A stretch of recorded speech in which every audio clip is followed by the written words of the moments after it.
Hey friends, Mark Holmes here with my buddy Cowboy Joe Boo, and as always, thank you guys for watching, commenting, and subscribing to the Joe Boo Sports Report, because without you guys, well, Michael's not around, so who else would I be talking about? My favorite team, the Dallas Cowboys. Now, it's Sunday afternoon. It's been a busy day. As you guys know, my life is busy as can be. I've been editing some videos. I got up how to make my spicy corn. I'm working on the smoked salsa recipe that you guys will definitely want to try. And, of course, I'm running around taking care of Mama, doing the honey-do list. And, fellas, if Mama ain't happy, ain't nobody happy in that house. So you got to take care of Mama. Words to live by.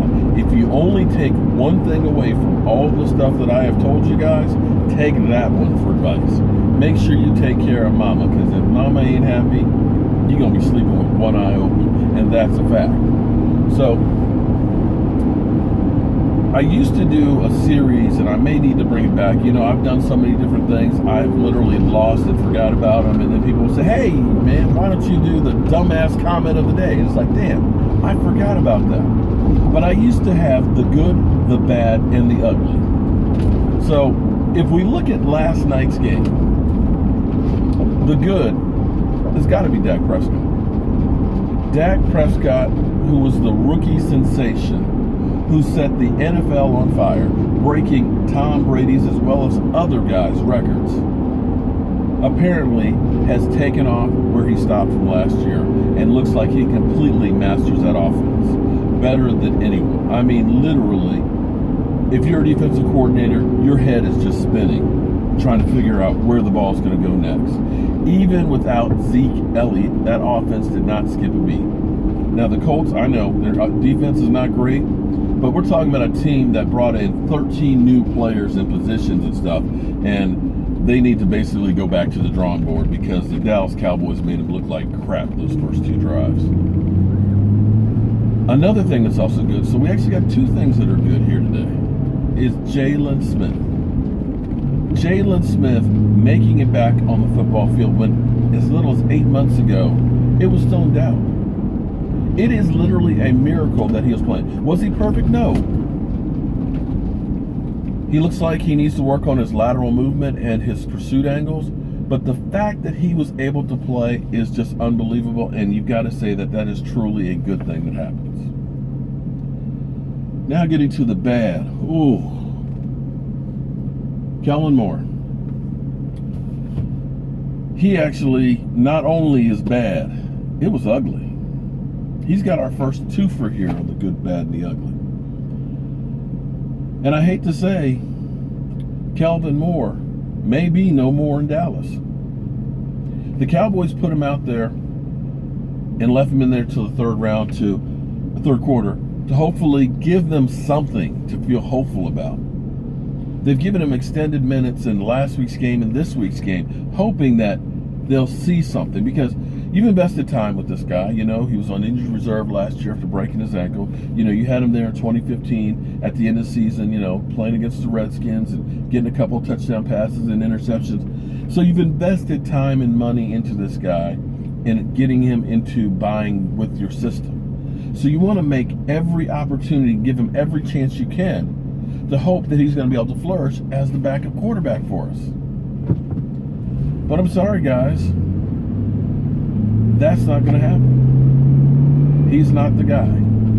He's a left-handed quarterback, which is rare these days because, you know, you may not think that it's a big deal to be a left-handed quarterback, but the ball's spinning in a different direction. Your strong side is your weak side and vice versa. It's really totally different. And then there's his height. He's only 6 foot. You notice how many passes get batted down. It's hard to see over that big offensive line. And he just turns the ball over way too much and has got too many errant balls. So the Cowboys are definitely worried. The Cowboys are definitely thinking about plan B.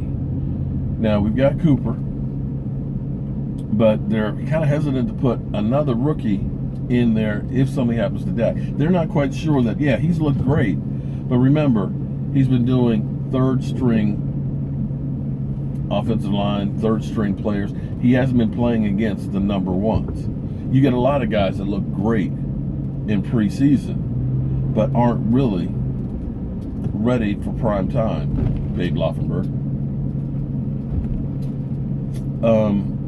So the Cowboys are definitely thinking we're going to have to do something else and may be ready to move on from him. Now, we got McCown that's in there, but I'll be honest with you, that guy doesn't exactly have a lot of experience as well.